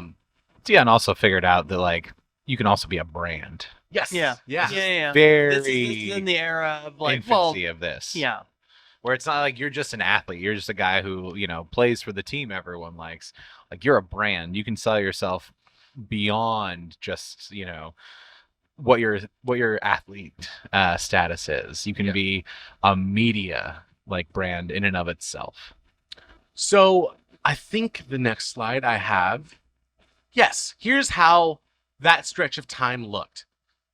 Ooh. You have an Atlanta Falcons game on the 4th of October, Sunday, right? He has one day off, maybe for a little Monday meetings with the football team, but then he has to go straight to the park to play 2 games for the Atlanta Braves. Not going to practice. Not going at home. These are at home games, so he's in Atlanta. I didn't write down if this game was an at home game, but either way, he has one travel day off to get to Pittsburgh, where they would play 3 games. But whoa, what's this here? Whoa, that's a football and a baseball. Let's hope the Falcons are playing in Pittsburgh. Let's hope. I should have put this in different order because the football game came first. But then he has a day off, and then need be, if they had not swept if they had not swept the Pirates, there were 2 other games that were needed to be played. Spoiler, they would need to be played. And then he has 3 days off where he plays for the Falcons, and then I believe he takes 3 games off from football, did not participate in those competitions because they were entering the World Series. So he stepped away from football. That is what his week looked like on paper. So Deion Sanders commits to being in 2 places, 2 obligations. He had to go bowling at the Water Buffalo Lodge, and he had to wine and dine Wilma in the same day. And the Atlanta Falcons were not playing in Atlanta, nor were they not playing in Pittsburgh. They also weren't that good of a fucking team in those days. They did lose this game. Both teams lost this game. Saying Deion Sanders is the only man to lose in 2 sports like on the same day. Yeah. I'm also gonna say like only one team was making their like postseason that season. Yeah. True. Very true. But the Atlanta Falcons were playing in Miami that day. So in the early morning, let's actually, I think it's the next slide. Yeah. Good. Thanks to MLB Statistic, we have a rundown of the day. Okay. We have 12:18. Deion leaves Three River Stadium in Pittsburgh, Pennsylvania. So when I preface this by saying Deion suited up for the baseball game but did not play, he did play 3 innings in a baseball game the night before. So in a 24-hour period, he did play in a baseball and a football game. So I will give him that. He likes to downplay it and said, I didn't play in 2 sports in the same day. I suited up for 2 sports in the same day. He's being modest. So we start off at 12:18 a.m. when he leaves Three River Stadium in Pittsburgh, Pennsylvania, after playing. Oh, it was only 2 innings. My bad. It was not 3 innings. But again, he was the speedster. He was a good 1 or 2 hole hitter. 1 a.m. the jet arrives at Allegheny. Allegheny. I'm gonna need to have you sub in for that sometimes. Okay. The county airport. The jet went to the wrong place. It went to the wrong airport to start the day off. Okay, so this man's day starts at midnight. He's taking the midnight plane, Going anywhere. But that anywhere needs to be It needs to be Miami. Miami adjacent. And this sounds further than adjacent because what the fuck is prime time? Prime time's around. That's his nickname. Yeah. Okay. Prime time. Like I talked about, he was one of the kind of first like wave of athletes who were like, I am my own media brand. I am prime time Deion Sanders. Yeah, I can understand the brand, but it's like, okay, no. So, I see it now. And this was, as we say about him being a brand, this was not for his own sake to fulfill 2 obligations. This was a stunt. I will say that. Because with him was his girlfriend, his daughter, a Nike rep, his agent, and the CBS crew. all of this entourage was with him to complete this feat. Everybody was up at 12:18, getting to the airport at 1 to catch a jet to go to Miami. Ted Turner's private jet. Yeah. TT's private jet. Because Ted Turner, who also owned WCW, also owns the Atlanta Braves. Yeah. If only reality TV existed in 1993. Right. This would have been a fun fucking. Oh, this makes such a good episode of Hard Knocks. Dude, it would. It would make Yeah. an exceptional episode of Hard Knocks. Too bad we don't have dual athletes anymore. That sucks. I mean, you do, but you don't. Exactly. You know what I mean. So Deion Sanders does start the game, being that he is the kick returner, and luckily, I don't know if it was by choice or by Dolphins picking first, Deion lines up to take the touchback to start the game. He participates in the game and then is immediately benched. Because the whole team was very angry of him missing practice, of him not being an obligation to the team. The obvious stuntiness of this, where it's like, oh, he's gonna show up, he's gonna suit up, he's gonna play one play. Yeah. And Hey, then, go fuck yourself. Sit down, buddy. Yeah. And then, of course, on the very second play, he was put back in as a cornerback. It was all, for the sake of saying the team doesn't appreciate this, but hey, we actually do need you out there, buddy. So if you could, You are talented enough that we cannot symbolically throw a tantrum that long. Yeah. So 3 hours later, the football game ends. His football obligation for the day is over. By which 4:55, the helicopter takes Deion to the Opelika airport to take a flight back to Pittsburgh. The helicopter on the return from the stadium to the Miami airport said that there were too many people and they had to do 2 trips, holding up the private jet that would take them. The CBS reporter has to go. Deion said, if you can't get all of us there, I'm not gonna go. He, I don't know if that was, that's a saving face thing, or if he actually did do a tough guy thing like that. But it was a moment that Deion stood up for. All these people go with me. This whole thing doesn't go unless all of us go. I don't know. It is what it is now. Then we get the Sanderlander. I'm sorry. I'm so sorry. You read ahead. So the Sanderlander was it? I only make fun of it just because that's Allegheny. Allegheny. And I only made fun of the Sanders Lander, but because it's the exact kind of spelling mistake I make every fucking day at work. So he boards the helicopter to. Oh my God, what happened here, dude? Ghetto, get to The ghetto. To get to Three River Stadium, back to Philly, Pittsburgh. I mean, the other Philly. There's a lot of people right now in the Wawa versus Sheets wars who are very upset with us. Okay, so Deion arrives 8:28, and first pitch is just a mere 18 Holy minutes later. fuck. So he's touching down and basically going out in the field within 15 minutes. If he were to play. Yeah, he's just in the clubhouse. Oh yeah. So that is how his day went. As you can see, it's about a 3-hour flight. So, I mean, that's kind of purgatory time. What are you supposed to do? Just like do suicides up and down the jet, get yourself physically ready for the possibility of, well, in the football sense, he was going to play. In the baseball sense, nothing was promised. But how do you physically get yourself ready to play in 2 sports in 2 different cities in the same day?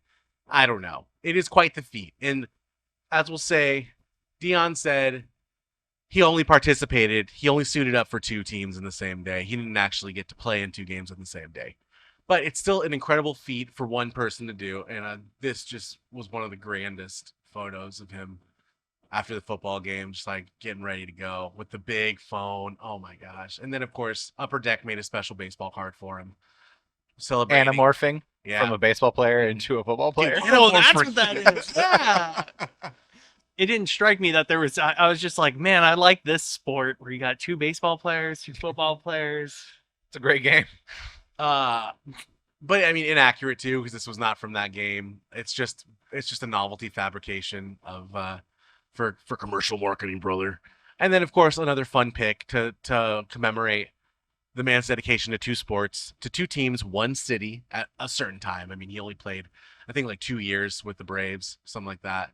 He didn't play with the Falcons all that long, neither. Yeah, the guy went around. And another thing about his celebrity is like he just jumped contracts, go place to place. New city wants me, I'll take it. No loyal to the soil at all. Just could give less of a shit. Who's ever going to pay me? But And I for can a- take my brand somewhere else. For a brief period of time, and that was at least overlapped enough to where Atlanta had their guy. Atlanta had There's a a- poster boy. There's a bunch of people who got regrettable primetime tattoos in the city of Atlanta during this 2-year period, thinking like, "Oh, it'll be he's loyal to the soil in Atlanta. Yeah, that's our boy. That's our guy." So this is an example of being in two cities at one time, being in two locations, two obligations, manifesting himself in two separate situations at the same time. You know, all things are possible through our Lord and Savior Jesus Christ. If you believe hard enough, Write you can that make down. something like happen. Yeah. Abraham, write that down. But I want to stick with baseball because we have another example, which is just an anomaly. But when we look, to finish up on Dion, we can look at the logistics of it. And he was not actually in two different places at the same time. He was just a man with a lot of technology by his side. But we have this guy, as a little side note, sticking with baseball, Danny Jansen played for two teams in the same baseball game. So as our minds think about how can somebody play for the same team or two different teams in the same baseball game physically? How can our human brains logic that, right?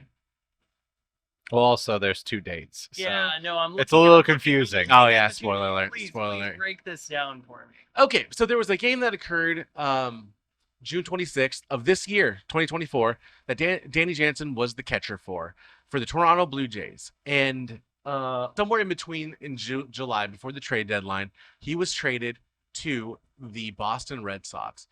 A thing that occurred on June 26th was they had a game that was played and stopped for a rain delay. And in that game, Danny Jansen was up to bat when they called the game because it was pouring down rain in the second inning of a game against the Boston Red Sox. Division rival. And typically in baseball, you don't trade a player to your division rival. It seems like you don't want to help them out. Yeah. The talent that if you thought that this person had value, sending him to another person is kind of like, that's stupid. But they did it anyway.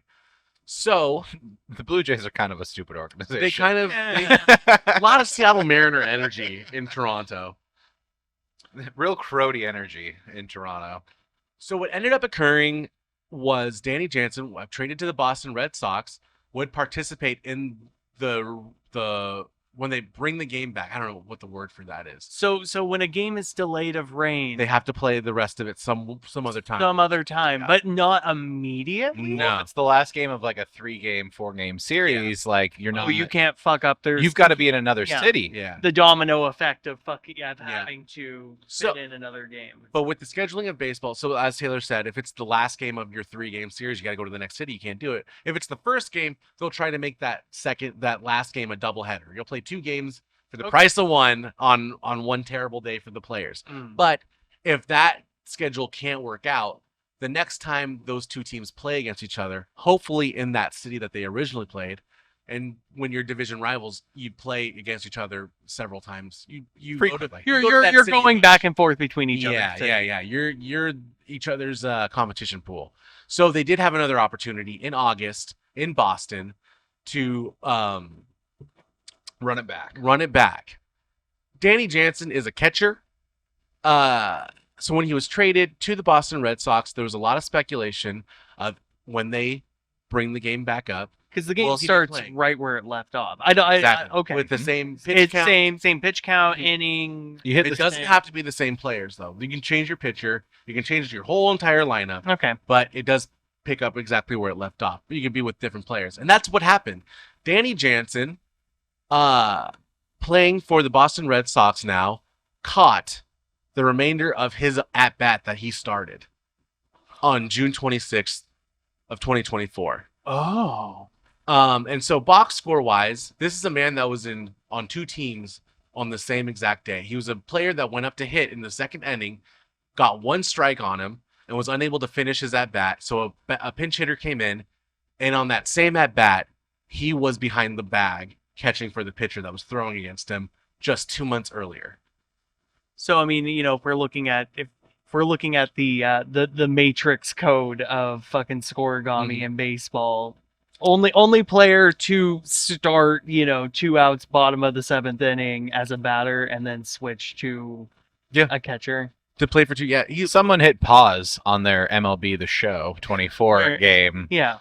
for 2 months, left their PS5 on, and then when they hit unpause again, the batter was the catcher.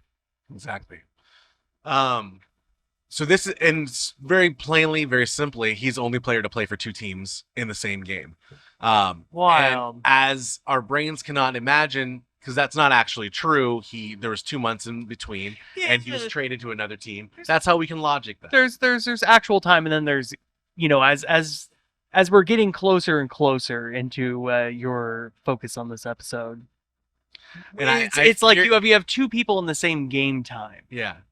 Exactly. In the same moment of in-game time, you have a person who's in 2 places at once. And as we looked at with Saint Kowalska, it was her recollection of being in 2 places at once that sealed the reality of that, right?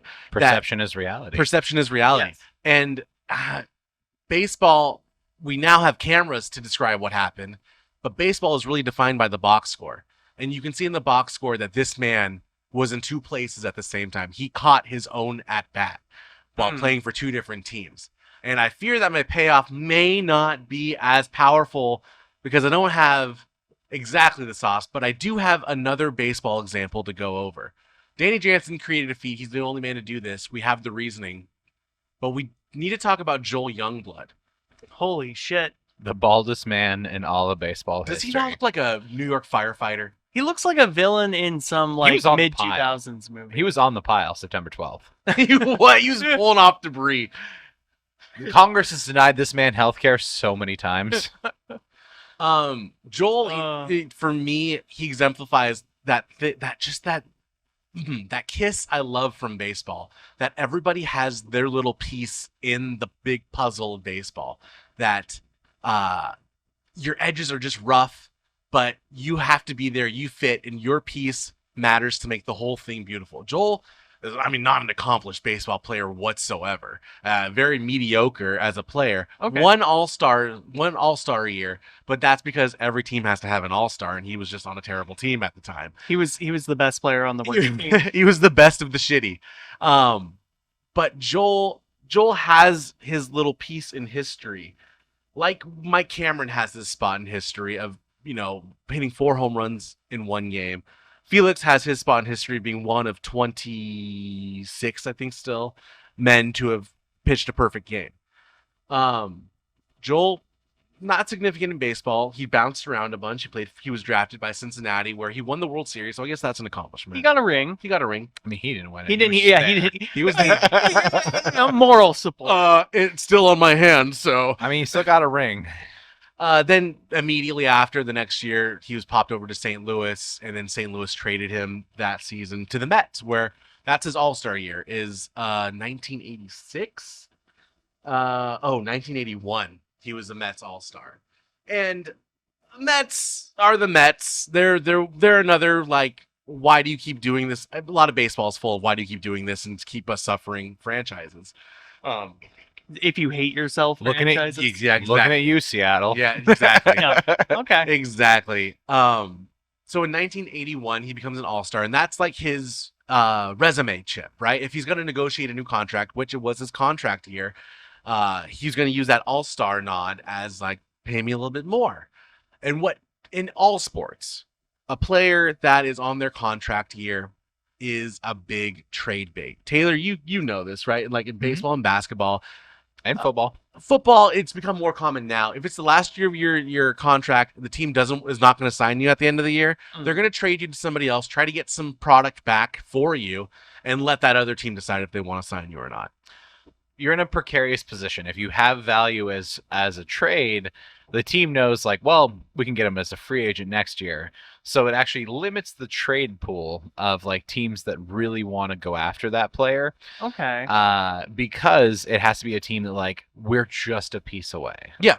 We have to, like, that's the missing piece for us to win now. Mm-hmm. So in 1982, Joel is going into the season as the Yankees star, or the Mets star, sorry, other New York team. Uh, Pittsburgh, Philly people, and New York people are loving this right now. They're so sick, dude. The young blood on the back of the jersey. Oh, Yeah. dude, and 18 is such a badass number in baseball. That's not that long a name. They got to really reduce their font size. Shut up. I will punch you with both of my hands. I like how big the font size is. I do. Yeah. Baseball controversy. Fanatics made the letter so small, so Youngblood would have fit right in here this season. Anyway, 1982, he is trade bait. All season he's been trade bait, and he didn't think it would happen, but he was prepared every day to be his last day as a Met. Okay, so he suited up, he played, he Mhm. practiced, He but played, he but practiced. he knew it was just kind of like, it could be Right. I could get called to the boss's office, and that's Mhm. it. He isn't gonna like sacrifice his body if there's a runner barreling in towards his base. Yeah, Because hey, you don't want to be injured when it comes contract time. he's still gonna have to play baseball. It's just whose colors he's wearing. Exactly. You gotta make some business choices. So on August 4th of 1982, it happened. He was traded. And not only was he traded from the Mets, he was traded mid-game in the third inning. He had gone 1 for 2 with 2 RBIs against a future Hall of Famer, Ferguson Jenkins. Yeah, baseball name. Yeah. Mark it in the baseball names, right? That's that fake Japanese baseball. Yeah. And in fact, he was traded to the Expos, but they tried to trade him before the game, but there was like some circuits. There was because this was landline time, there was some circuits that were broken in Montreal, so they couldn't get the line through into New York. The fax machine was jammed. Yeah, the fax machine was jammed. Lisa was printing off her resume at headquarters, and everything was backed up. So they got the news to the Mets in right around the second inning. He goes up to bat, knocks in 2 runs, then he gets back to the clubhouse and they say, "Hey, you've been traded." So they scratch him off the card. Someone replaces it. And so baseball, it happens. It doesn't happen often, but players do get traded mid-game. Insane. Mm-hmm. In fact, in theme with this, as researching this, there were 2 players in a doubleheader that were traded in between games, and then they played for the opposite teams. Oh, they just got to wear each other's uniform. They got to go to the other locker. They just walked the other lockers. They just walked around the stadium and like put on a different jersey. They had a sports team exchange program. Basically. Exactly. Yeah. They had to go out. They had to do a little dance to like explain what like Mets culture. They had to lay jerseys out and just like do like a little blessing or something. But getting traded mid-game is not as common as it should be, but it is, with the exception being spring training. Oh yeah. There's a lot. Spring training is not real baseball. It's true. No one's trying. It's just That's what I a tell soup, myself. I assume, of players going everywhere. It's uncontracted talents that are Gotcha. just being like pushed around from here to there. Well, and you also have like a lot of teams that like share a spring training facility. For example, the Yeah. Mariners play in Peoria, Arizona. Yeah. Mhm. Along with the Padres and a couple other teams. So I know I've like through osmosis, not as dedicated a baseball fan as Zach is. I've heard of stories of like, oh yeah, like the Mariners were playing that team that day, and like they either traded a guy or got a guy in a Yeah. trade It's showcasing. during the middle of the game because the general managers of the teams are at that facility horse trading with each other. Spitting peanut shells Yeah. and horse trading. Horse trading is a funny term for that. But being traded mid-game is it's not common, and it's more it's crazier that it's happened with the Mets multiple times, which is a bird walk we're going to do here, and this is where there's no crying in baseball. What? You said there's no crying in baseball. Except those two dudes. This is it's the same guy, It's the only crying in baseball. and this is more. One guy looks significantly more white than the other. and it's the same dude. Well, Angles. That can Angles- still be- angles that can are be the important, same. ladies and That can gentlemen. still be true, but it is the same guy. This is Wilmer Flores. He was signed by the New York Mets when he was 16 years old in Venezuela. And he was traded to the New York Mets, just like Cody Thompson's Just like NBA yes, 2K14 player. Just Whoa. Traded from the Utah Jazz to the Utah Jazz. Okay, you can't just throw out something that only 5 people are gonna get. Well, Not yeah, I guess even. you can. Yes, Not you can. Yes, you can.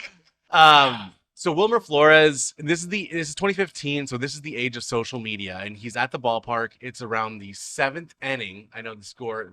This man's been crying for 3 hours. exactly.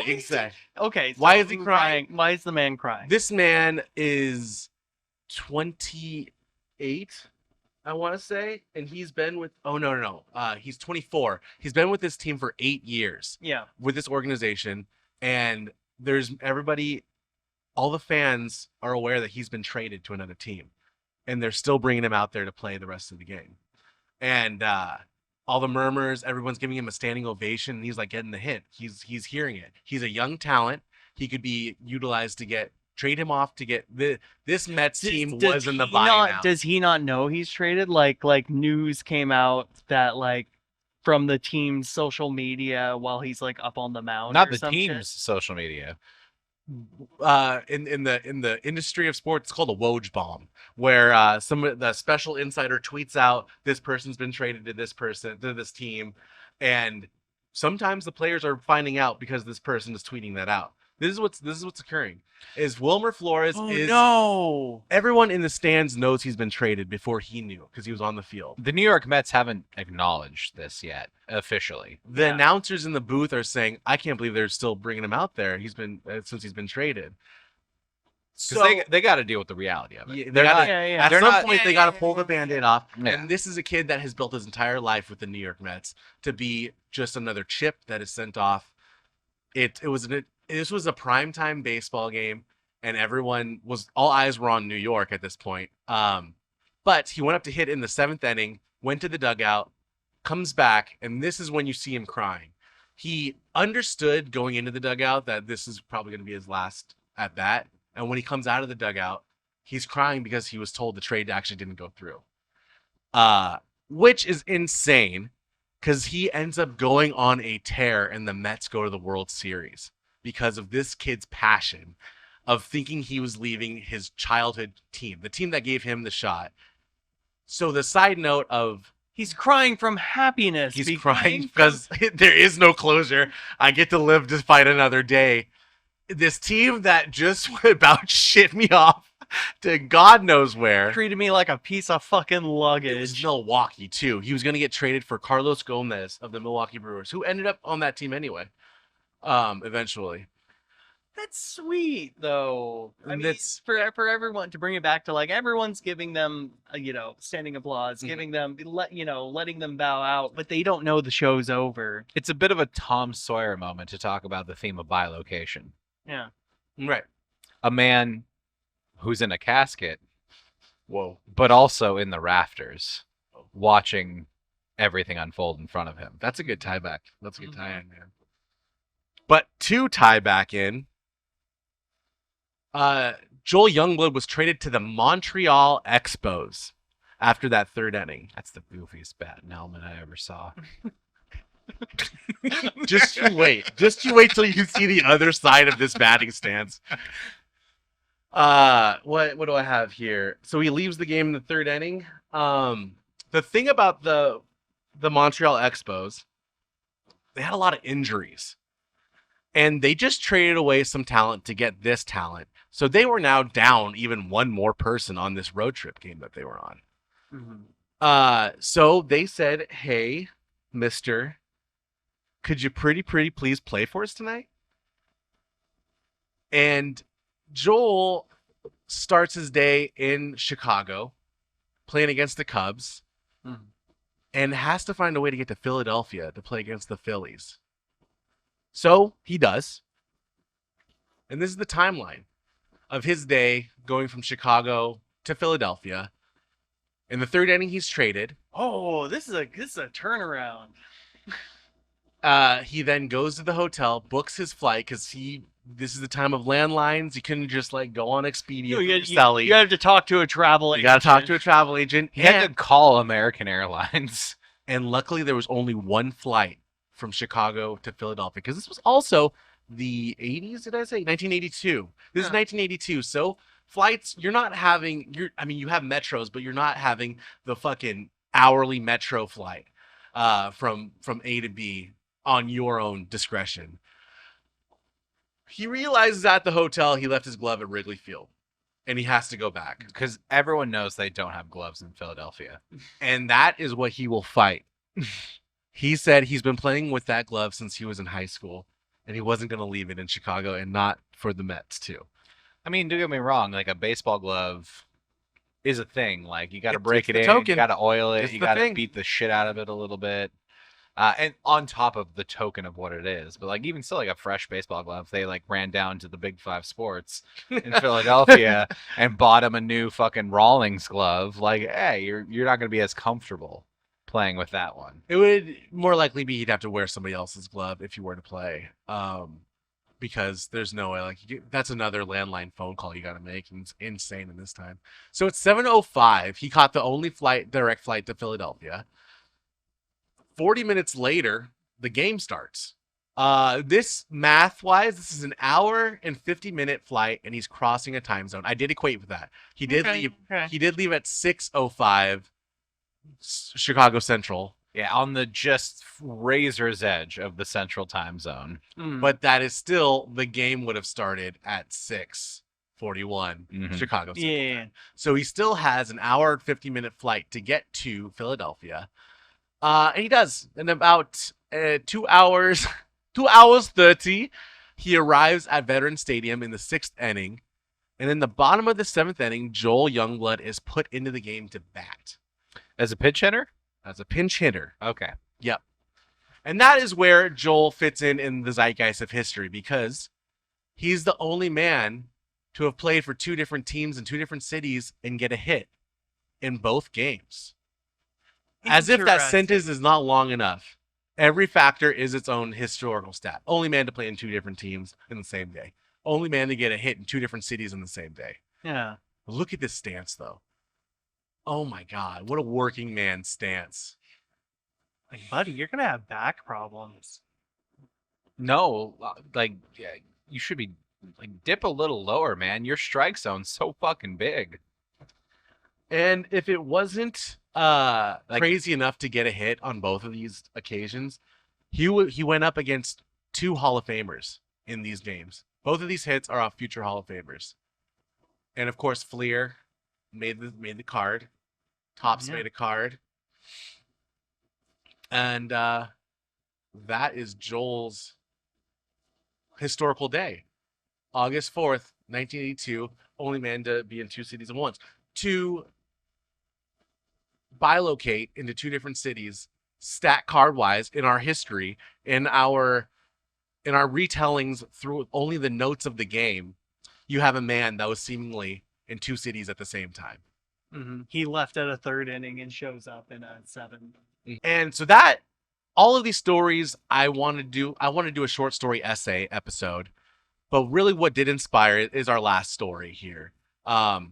Very more distant. But wait, there's more? But wait, there's one more. And that is going to be Tom Joyner, a radio DJ. Tom Joyner comes from a very privileged background. I think his father was one of only 3,000 surgeons, black surgeons in the country by the time of his birth. He was born in Tuskegee, Alabama. Tuskegee. Bringing a little bit of, like, positive memories to the name world? of that city, Yeah. Oh, yeah. the yeah, world, that university, Yeah. Yeah. So other than the airmen. Tuskegee alumni, Tom Joyner, got into the radio business where he bounced around from Dallas to Memphis to I think Chicago, Nashville, maybe? St. Louis, Chicago. Yes, Chicago's where he sunk his teeth in 1978. What happened was he got his job at this one radio station, and then like a month later he quit to go to the competing radio station where he made his name, where he made his nut. But what kind of radio career does he have at this early time? Like, is he just doing like just disc jockey type stuff? Yep. Drive Time Sports Radio. Not even sports. Okay, Just okay. disc jockey playing okay. playing the hits. Morning, afternoon. You don't design what you want to be. You just fill in your spots where you get to be, right? So it was 1978. He really got his career going in Chicago. And he leveraged that to come back to Dallas, where he got offered a career at KKDA FM, and where he had the #1 show in Dallas. That leveraged him into more opportunities. He has quite an accomplished career. He got to be in Coneheads, the movie. Was he? What? No. No, I'm just that's making a comment. Wow, you're making a ball joke? No, I'm You making see so many bald people, and then you hold that joke for this one? Look at the image on the right. This looks like yeah, Mr. quote unquote CIA agent. Yeah, that's a great disguise you got going on there. That definitely looks like a bald cap with a lot of hair underneath it. That man's got an 8 head. Yeah. Yeah, that's a big one right there. And I don't want to insult the memory of Tom Joyner or even the legacy of Tom Joyner I don't want to insult the living man. I don't know. I don't know this man for shit. Right. I just saw, a cone head. You saw an opportunity, you took it. On the I get right. it. I do. I'm guilty of that. I do that all the time. And I also see a man, as a fellow balding man, who's wearing a hat and has some hair on the left, and then at some point he owned it. Yeah.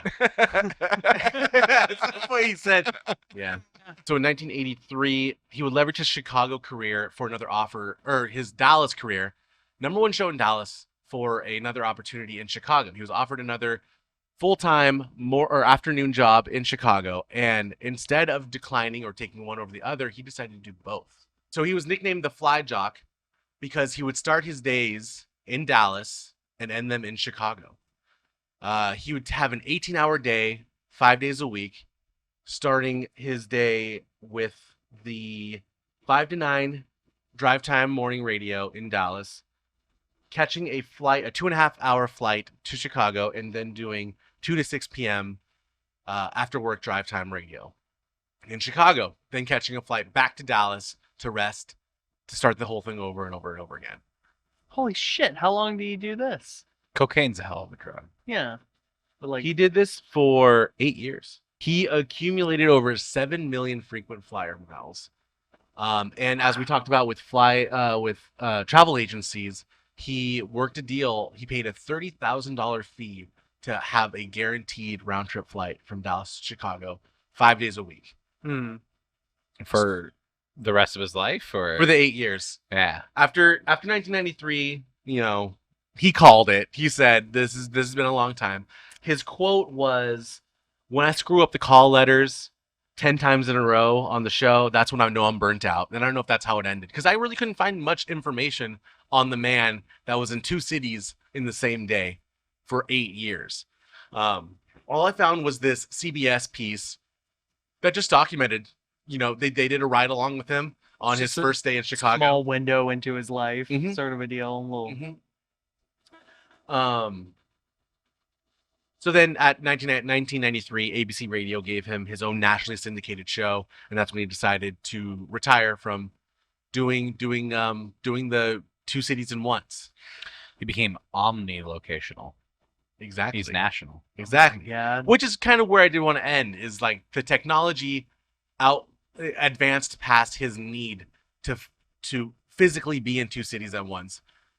The technology got him, and the opportunity got to him, to a place where he could be omnipresent in the nationally syndicated radio.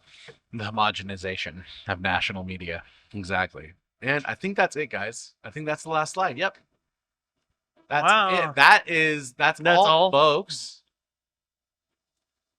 That is Bilocation through the lens of sports and entertainment, of things, a phenomenon that seemingly is impossible, but I mean, we can logic out how these things could happen. It is only smoke and mirrors, much like wrestling itself is a smoke and mirrors, and I guess you could say the Catholic churches, smoke and mirrors to make an illusion of something that has occurred. Lots more smoke. A lot more mirrors too. Hey, Rick Rude. Rick Rude was actually on 2 TV channels in one night. He truly So, was. He truly was. No, I think, let's sanctify him. I think you covered this topic like from all angles, sort of a deal. Like many different instances of it's so easy to just look at the bare bones. You got to be at the bowling alley for the big game, but Gotta you be also got to be on the Gotta- date for your wife. You gotta be kissing Wilma too. And then to be like, no, you are the voice on the radio in 2 cities Mhm. every single night. To the layman, you are in their city. You're always in their city Yeah. because you only hear them in Chicago. You don't know that this person is breaking time and space to be in another place. Be that presence for somebody else. He's a drive time DJ in 2 cities. exactly. And drive time is huge in the world of radio, even still to this day. Yeah. Because like the time that people are most listening to the radio is when They're in their on wicked their car. way to work and then when they're on the way home from work. Mm. Those are the prime time radio slots. That's the juice right there. Mm-hmm. But even then, going into like game time and things like that, where it's just like, no, this is an instance of. I thought you were gonna go to like those particles that were in 2 places at once. But this Oh, is more interesting. With, right. Like, Oh, the splitting. Yeah. When the observed particles. Yeah. yeah. That would have been good too. I honestly thought like when you accidentally revealed Rick Rude, I was like, oh, this will be the culmination of the episode. And then I guess we're going to do a deep dive into Rick Rude. And then we just kept being like, and there's one more. Yeah, dude, cool. Kept Yeah, you that's going good. like there's more examples. There's more. Well, I hope y'all listened really intently to this and I enjoyed. hope you're all paying attention. Yeah, I hope y'all paying attention. Drop in the comments what we said at hour 1:27 if you're paying attention. That's how we check our tests. Make sure Mhm. everyone's paying attention is when they Mm. listen to the very end to Oh, they read the And- fine they print. read the fine print, and then everybody in the comments is just like, "You said, but," and like, yeah. Give us your favorite person Yeah. who's been in 2 places at once. Yeah, give us more examples of someone being in 2 places at one time, and don't say your dad. Let us know if you're just from one of the many myriad of cities that we've mixed up in this episode. Yeah. Hey, shout out to all my Shout out to Pittsburgh Philly Dallas, boys. Pittsburgh, Be sure to Chicago. rip us a new asshole in the comments if you're from Atlanta, Chicago, Uh-huh. Pennsylvania, Anywhere really. or New York.